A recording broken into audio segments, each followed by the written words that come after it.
बिस्मिल्लाहिर्रहमानिर्रहीम। आज का हमारा टॉपिक है लिपिड। आपको मैं इंशाअल्लाह बेहतरीन अंदाज में पढ़ाने की कोशिश करूंगा। Myself Mohammad Qasim. तो जी शुरू करता हूं। लिपिड क्या है? What is lipid? सबसे पहले आपके ज़हन में एक क्वेश्चन आएगा कि व्हाट इज लिपिड। तो लिपिड क्या है? लिपिड लाइपोस से निकले हैं, जिसका मतलब है फैट्स। तो इसका क्या मतलब है? फैट्स। एक फ्रेंच जर्मन साइंटिस्ट माइकल ज्यूरल ने सबसे पहले लिपिड का कंसेप्ट दिया। मैं आपको बता चुका हूं कि लिपिड क्या है। लाइपोस से निकला है ये लफ्ज, और लाइपोस का क्या मतलब है? फैट्स। ठीक है। अब आगे मैं आपके सामने इसका डिफिनीशन करूंगा। तो डिफिनीशन में मैं आपको इसी तरह कुछ समझाने की कोशिश करूंगा कि ये क्या है। हेट्रोजीनियस ऑर्गेनिक कंपाउंड है। हेट्रोजीनियस ऑर्गेनिक कंपाउंड है which are insoluble in water and soluble in organic solvent such as alcohol, acetone and ether etcetera etcetera. यानी ये हेट्रोजीनियस ऑर्गेनिक कंपाउंड है। इससे पहले कार्बोहाइड्रेट और प्रोटीन को हम पढ़ चुके हैं, वो हेट्रोजीनियस ऑर्गेनिक कंपाउंड नहीं है। लिपिड एक हेट्रोजीनियस ऑर्गेनिक कंपाउंड है। इसमें आपको मुख्तलिफ किस्म के कंपाउंड नजर आएंगे और मुख्तलिफ सिचुएशन में आपको ट्राइग्लिसराइड सबसे पहले नजर आएगा, फिर आपको फास्फोलिपिड नजर आएगा, फिर आपको विक्स नजर आएगा, फिर आपको स्टीराइड नजर आएंगे, और फिर आपको टर्पेनाइड नजर आते हैं। तो इसलिए ये लफ्ज है हेट्रोजीनियस ऑर्गेनिक कंपाउंड। हेट्रोजीनियस का क्या मतलब है? हेट्रो का मतलब है डिफरेंट, जीनियस का मतलब है सब्सटेंसेस, यानी डिफरेंट सब्सटेंसेस वाले। क्लियर? तो इसमें बहुत ज्यादा ये diverse group of PT acid है। ठीक है ना जी। तो इसके लिए इसमें कौन कौन से कंपाउंड होंगे? कार्बन, हाइड्रोजन, ऑक्सीजन, नाइट्रोजन और फास्फोरस। ये सारे ऑर्गेनिक कंपाउंड है। एक डिफिनीशन इसका ये है कि कार्बन, हाइड्रोजन, ऑक्सीजन, नाइट्रोजन और फास्फोरस इसमें मौजूद है। आपको मैं बताने जा रहा हूं, आप उस वक्त तक लिपिड के कंसेप्ट को नहीं समझ सकते जब तक एक लफ्ज जिसको हम कहते हैं पीटी एसिड, उसको आप न समझे। तो सबसे पहले लिपिड के हर कैटेगरी को आप समझने के लिए आपके पास पीटी एसिड के कंसेप्ट लाजमी होना चाहिए। अगर आपको पीटी एसिड का कंसेप्ट आ गया तो मतलब है कि आपका काम हो गया जी। तो मैं आपको बताने जा रहा हूं, ये तो हो गया इसका डिफिनीशन। इससे आप स्क्रीनशॉट अपने लिए निकालें जी। अब जी मैं आगे जा रहा हूं, आपको ये भी बताने जा रहा हूं कि लिपिड की क्या है, सोर्सेस है। आपको मैं बताने जा रहा हूं कि लिपिड बटर में मौजूद है, घी में मौजूद है, ठीक है ना, और मीट में भी मौजूद है, ठीक है ना, एक याक में भी मौजूद है, प्लांट की सीड में मौजूद है। लिपिड रूम टेम्परेचर पर फैट्स की सूरत में भी मौजूद है, सॉलिड की सूरत, और रूम टेम्परेचर में ऑयल की सूरत में भी मौजूद है। तो जी अब आपको मैं फैटी एसिड समझाने जा रहा हूं। तो जी ये बहुत गौर तलब चीज है। फैटी एसिड क्या चीज है? फैटी एसिड का आप सिंपली डिफिनीशन आप इसको इस तरह कर सकते हैं कि it is the chain of hydrocarbon, it is the chain of even number of hydrocarbon, ठीक है ना, कंटेनिंग कार्बोक्सिलिक एसिड, ठीक है ना। तो उसको हम कहते हैं पीटी एसिड। अब आपको मैं बताने जा रहा हूं, देखो ये एक आर है और यहां पर एक हमारे साथ क्या है, एक फंक्शनल ग्रुप है जिसको कहा जाता है कार्बोक्सिलिक एसिड। फंक्शनल ग्रुप को पहले मैं बता चुका हूं कि atom or group of atom which determine the property of a compound, तो उसको हम कहते हैं क्या, फंक्शनल ग्रुप। तो ये आर अल्काइल ग्रुप है और यहां पर ये क्या है, एक फंक्शनल ग्रुप है एसिड। अब इस आर के अंदर बहुत सारी चीजें छुपी है। ये आर ये कार्बन की तादाद को जाहिर करता है। 4 कार्बन से लेकर मुख्तलिफ किताबों में 28, 30 और 36 कार्बन तक ये सिलसिला जारी रहा है। तो 4 कार्बन, ठीक है ना, और यहां पर आप क्या लिखे, फंक्शनल ग्रुप लिखे, तो इस तरह आपके साथ एक पीटी एसिड वजूद में आता है।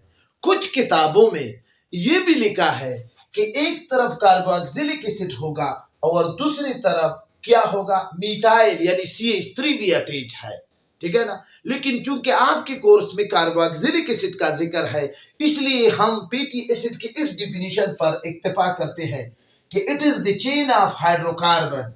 यानी अब ये क्या है, ये एक चेन है, क्लियर, ये एक चेन है जो कि हमारे साथ क्या है, हाइड्रोकार्बन का एक चेन है, यानी कार्बन और हाइड्रोजन का एक चेन है, इवन नंबर 1 2 3 4, और ही वो क्या है, कार्बोक्सिलिक एसिड है। अगर इस तरह किसी इवन नंबर ऑफ हाइड्रोकार्बन के साथ कार्बोक्सिलिक एसिड अटैच हो तो हम उसको कहते हैं कि ये पीटी एसिड है। आपको मैं ये भी बताऊं कि ये ब्यूटेरिक एसिड है, ठीक है, ये तो हो गया। अब ये पीटी एसिड बाज़ औकात, अब ये पीटी एसिड 2 किस्म के हैं। अब ये पीटी एसिड जो लिपिड के हर टाइप में मौजूद होगा। इसी लेवल तक आप डियर स्टूडेंट इतना याद रखें कि पीटी एसिड जब होगा तो ये लिपिड होगा, लेकिन कुछ लिपिड के ऐसे अक़साम हैं कि जहां पर आपको पीटी एसिड नजर नहीं आएगा तो वो पीटी एसिड नहीं, तो वो भी लिपिड होगा। लेकिन इसी लेवल तक आप इतना याद रखें कि ऐसा लिपिड जिसमें पीटी एसिड ना हो तो फिर वो लिपिड नहीं है। लेकिन आगे के लेवल में आप लाजमी तौर पर इस चीज को याद रखें कि पीटी एसिड मौजूद हो या ना हो, लेकिन वो लिपिड हो सकता है, ठीक है ना, ये चीज है। तो जी अब ये पीटी एसिड 2 किस्म का है, एक को हम कहते हैं सैचुरेटेड और एक को हम कहते हैं अनसैचुरेटेड। बड़ा ही आसान कंसेप्ट है।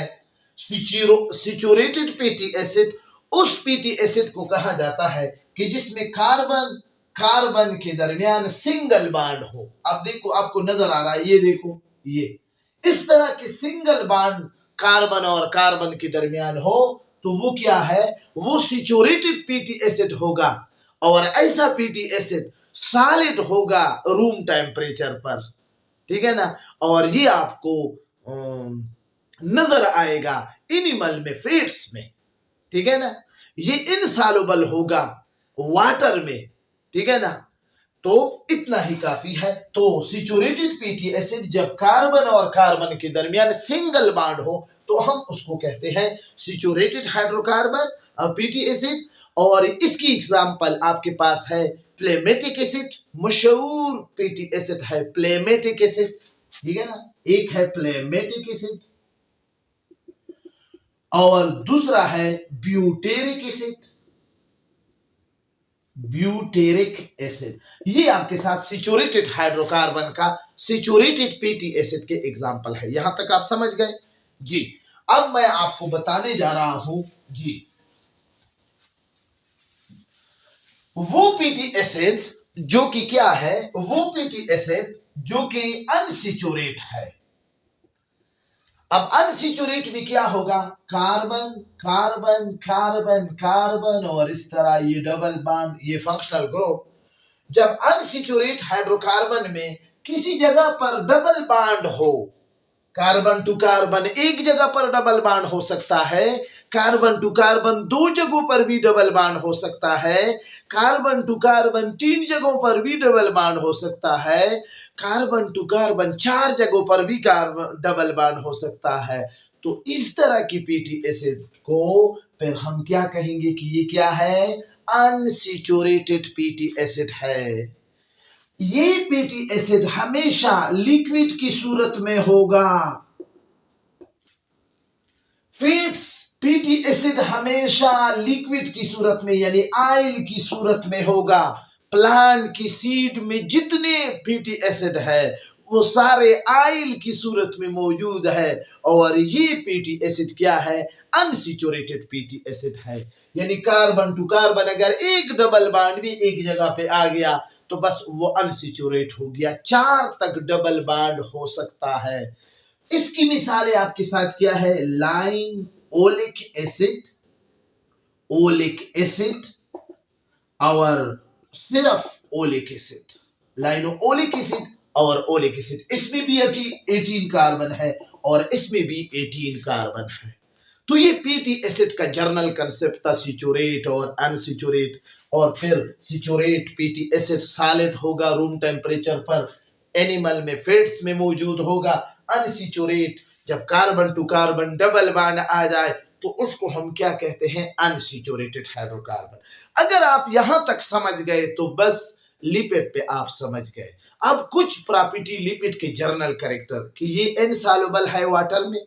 इससे पहले प्रोटीन और कार्बोहाइड्रेट सॉल्युबल था थोड़े बहुत, ठीक है ना। ये क्यों इनसॉल्युबल है? तो इसके लिए आप इस जवाब को याद रखें कि कार्बन यानी लिपिड में कार्बन और ऑक्सीजन का रेशो प्रोटीन और कार्बोहाइड्रेट की निस्बत क्या है? कम है।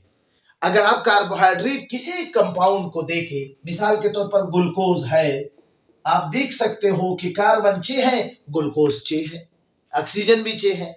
इसी तरह अमाइनो एसिड के अंदर भी आप कार्बन और ऑक्सीजन के रेशो काफी हद तक ऑक्सीजन ज्यादा है, लेकिन यहां पर आप कार्बन कितने हैं? 5 है और ऑक्सीजन कितने हैं? 2 है। यानी यहां पर लिपिड अगर आपसे किसी ने पूछ लिया कि ये क्यों इनसॉल्युबल है वाटर में, तो आपका जवाब ये होना चाहिए कि ये इसलिए कि यहां पर कार्बन और ऑक्सीजन का रेशो क्या है? रेशो का मतलब है निस्बत। यहां पर कार्बन यानी ऑक्सीजन कार्बन की निस्बत बहुत कम है रेशो में, जबकि प्रोटीन और कार्बोहाइड्रेट में इतना कम नहीं है। इसलिए लिपिड क्या है? इनसॉल्युबल है। किसमें? वाटर में। जबकि सॉल्युबल है ऑर्गेनिक सॉल्वेंट में, यानी वो नामियाती ऑर्गेनिक सॉल्वेंट में, वो सॉल्वेंट जिसमें ऑर्गेनिक कंपाउंड हो, ठीक है ना।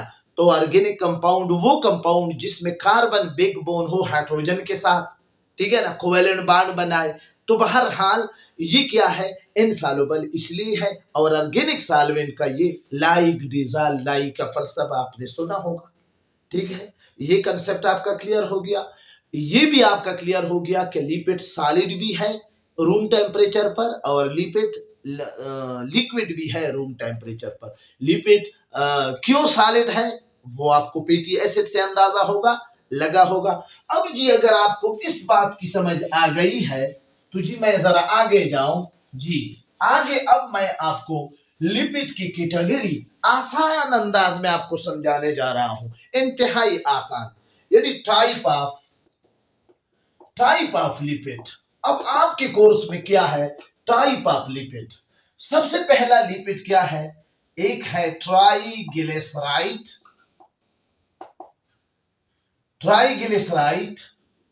ठीक है ना, ग्लिसराइड जी। दूसरा है फास्फोलिपिड। जल्दी कर लेते हैं, समझ तो आपको आ रही है। कमेंट बॉक्स में लाजमी तौर पर कमेंट्स करें।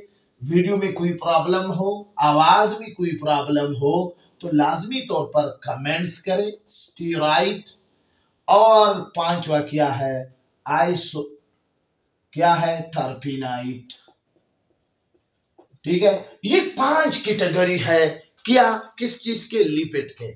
ट्राइग्लिसराइड, इसको एसाइल ग्लाइसरोल भी कहा जाता है। फास्फोलिपिड मशहूर चीज है। विक्सिस कॉस्मेटिक पॉलिश में जो विक्सिस है, मोम। स्टीराइड, इसका भी आपको कुछ ना कुछ अंदाजा है। टर्पिनाइड, ठीक है ना। अब जी मैं आपको फैटी एसिड की बुनियाद पर, अब यहां पर सिर्फ इसकी डिफिनेशन मैं आपको बताने जा रहा हूं। ट्राइग्लिसराइड लिपिड की वो किस्म है जिसमें एक ग्लाइसरोल होगा, ग्लाइसरोल। अब ये क्या है? वो आगे पर प्लस 3 PT एसिड है। अब पीटी एसिड के लिए मैं FA का लफ्ज, तो ये 3 PT एसिड और ग्लाइसरोल से जो लिपिड बनेगा वो क्या होगा, ट्राइग्लिसराइड। अब जी आगे जाए, ग्लाइसरोल यहां पर भी मौजूद है, ग्लाइसरोल, और यहां पर 2 PT एसिड होगा और हाइड्रोजन फास्फेट भी होगा, फास्फोरिक एसिड। अगर ऐसा लिपिड जिसमें 2 PT एसिड, ग्लाइसरोल और फास्फेट हो तो फिर उस PT एसिड को हम क्या कहते हैं, फास्फोलिपिड। विक्स क्या है जी, यहां पर लिख रहा हूं, विक्स क्या है, ऐसा लिपिड जिसमें ग्लाइसरोल मौजूद ही ना हो, सिर्फ PT एसिड मौजूद हो, PT एसिड मौजूद हो, तो उस लिपिड को याद रखिए कि यहां पर PT एसिड ऑड नंबर में होगा कार्बन। वैसे तो PT एसिड इवन नंबर में होंगे ना, इवन का मतलब है जो, यहां पर odd number of PT acid होगा। तो ऐसा टाइप ऑफ लिपिड जिसमें PT एसिड मौजूद हो, सिर्फ PT एसिड हो, ग्लाइसरोल ना हो, तो और वो PT एसिड में जब कार्बन की तादाद क्या हो, ऑड नंबर हो, यानी ताक हो, तो फिर उस PT एसिड को हम क्या कहते हैं कि ये विक्स है। क्लियर। इसके बाद है स्टीराइड। स्टीराइड पार्शियली या कंप्लीटली इनसॉल्युबल है वाटर में, जबकि इसमें 4 रिंग होगा, 4 रिंग एक दूसरे के साथ फ्यूज होंगे, और इसमें कार्बन की कितनी एटमें होंगे, 17। ठीक है ना, इसमें कितने एटम होंगे कार्बन के, 17। फिर सुने, स्टीराइड लिपिड की वो किस्म है जिसमें 4 बेंजीन रिंग एक दूसरे के साथ फ्यूज हो, मैं आपको फिर बनाऊंगा, और इसमें 17 कार्बन एटम हो, तो उस लिपिड को हम कहते हैं स्टीराइड। इससे भी आसान चीज, वो लिपिड जिसमें न PT एसिड हो, न ग्लाइसरोल हो, न फास्फोरिक एसिड हो, तो उस लिपिड की किस्म को हम क्या कहते हैं, स्टीराइड। क्लियर। इसके बाद है टारफिनाइड, लिपिड की वो किस्म जिसमें न ग्लाइसरोल हो, न PT एसिड हो, न बेंजीन रिंग फ्यूज हो, बल्कि एक सिंपलर यूनिट हो जिसको आइसोटर्पिनाइड कहते हैं। उस यूनिट को क्या कहते हैं, आइसोटर्पिनाइड। उस सिंपलर यूनिट को क्या कहते हैं, आइसोटर्पिनाइड। उसको हम, उस लिपिड को फिर हम कहते हैं टारपिनाइड। इब्तिदा में मैंने क्या कहा था कि बाज लिपिड में आपको PT एसिड नजर नहीं आएंगे, तो वो आपको स्टीराइड और टारपिनाइड की सूरत में यहां पर टाइप में नजर आ गए कि ऐसी लिपिड भी मौजूद है। ऐसी लिपिड की कैटेगरी जो इब्तिदा में मैंने डिफिनीशन किया था कि it is the heterogeneous organic compound. अब ये इसको देखो क्या रंग हमें दिखा रहा है, फास्फोलिपिड क्या रंग दिखा रहा है, विक्स अलग रंग दिखा रहा है, स्टीराइड इससे भी अलग रंग दिखा रहा है, टर्फिनाइड अलग रंग दिखा रहा है। तो ऐसी ऑर्गेनिक कंपाउंड के लिए हम लफ्ज डिफिनीशन में इस्तेमाल कर चुके हैं क्या, हेट्रोजीनियस ऑर्गेनिक कंपाउंड। ठीक है ना। तो ये 5 कैटेगरी है। अब हर एक कैटेगरी को मैं 1 बाय 1 आपके लिए वीडियो की दूसरे पार्ट में डिस्कस करूंगा कि ट्राइग्लिसराइड क्या है, इसमें ईस्टर बांड का जिक्र भी आएगा, फास्फोलिपिड का स्ट्रक्चर भी आपको नजर आएगा, बहुत ही इंटरेस्टिंग चीजें आने वाली हैं। विक्स के बारे में भी मालूमात दूंगा, स्टीराइड के बारे में भी मालूमात दूंगा, टारफिनाइड के बारे में भी मालूमात दूंगा, और आखिर में फिर उसी वीडियो में फंक्शन पर आपके साथ डिस्कस करूंगा। इतना ही काफी है सर कासिम से। अगर आपको यहां तक समझने में कहीं पर भी कोई प्रॉब्लम है तो प्लीज कमेंट बॉक्स मैंने आप ही के लिए खोला रखा है, क्वेश्चन करें। यारान जिंदा सोहबत बाकी, इंशाअल्लाह टू द पॉइंट हम आपको जवाब देंगे।